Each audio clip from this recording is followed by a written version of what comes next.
आरोपों के खिलाफ कोर्ट पहुंचे कुश्ती फेडरेशन के अध्यक्ष, दिल्ली हाई कोर्ट में दाखिल की याचिका।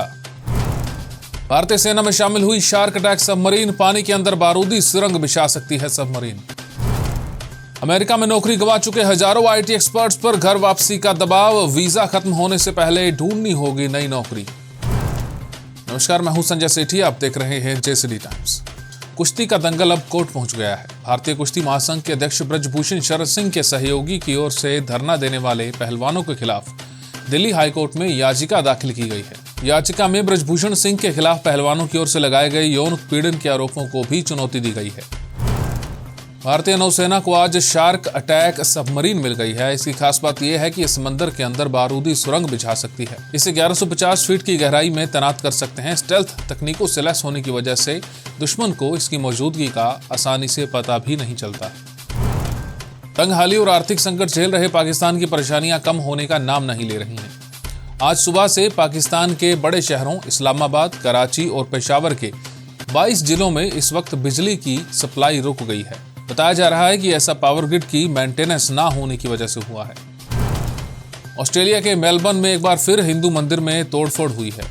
खालिस्तानी समर्थकों ने मंदिर में तोड़फोड़ की है। मंदिर पर खालिस्तान के समर्थन में नारे भी लिखे गए हैं। ऑस्ट्रेलिया में 15 दिन के अंदर तीसरे मंदिर को निशाना बनाया गया है। इससे पहले खालिस्तान समर्थकों ने 12 जनवरी को पहले मंदिर पर हमला किया था। कोरोना को लेकर चीन लगातार आंकड़े छिपाकर ये बताने की कोशिश में जुटा है कि सब नॉर्मल है, लेकिन अब खुलासा हुआ है कि अब तक चीन की 80% आबादी कोरोना से संक्रमित हो चुकी है। इतना ही नहीं, यहाँ पिछले एक हफ्ते में 13,000 लोगों की मौत की भी खबर है। अमेरिका में हजारों भारतीय आईटी प्रोफेशनल्स मुसीबत में फंस गए हैं। गूगल, माइक्रोसॉफ्ट और अमेजन जैसी कंपनियों में चटनी के बाद इन्हें देश लौटने पर मजबूर होना पड़ रहा है। पिछले 3 महीने में लगभग 50 से 60 हजार भारतीयों की नौकरी जाने के बाद उनका वर्क वीजा खत्म हो रहा है और उनकी वापसी के अलावा उनके पास कोई और ऑप्शन नहीं है। अमेरिकी फार्मा कंपनी फाइजर ने 2020 में इस वैक्सीन को पूरी दुनिया में मनमाने दामों पर बेचा और मोटा पैसा कमाया। उस वक्त भारत ने ये वैक्सीन लेने से साफ इनकार कर दिया था, लेकिन अब 2 साल बाद ये पता चल रहा है कि ये वैक्सीन ना तो पूरी तरह से कारगर थी और उल्टा उसके दुनिया भर में साइड इफेक्ट्स भी सामने आ रहे हैं और इससे लोग मर भी रहे हैं।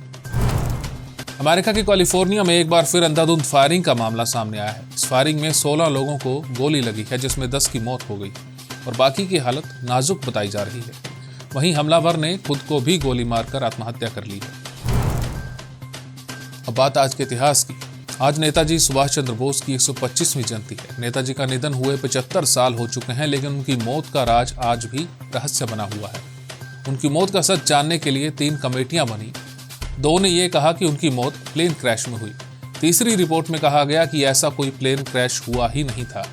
तो हादसे में जान जाने की बात कैसे सही मानी जाए?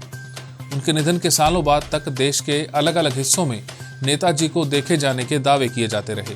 फैजाबाद में गुमनामी बाबा से लेकर छत्तीसगढ़ में उनके देखे जाने की खबरें आई। छत्तीसगढ़ में ये मामला राज्य सरकार के पास गया, लेकिन सरकार ने मामले में हस्तक्षेप करने से मना कर दिया।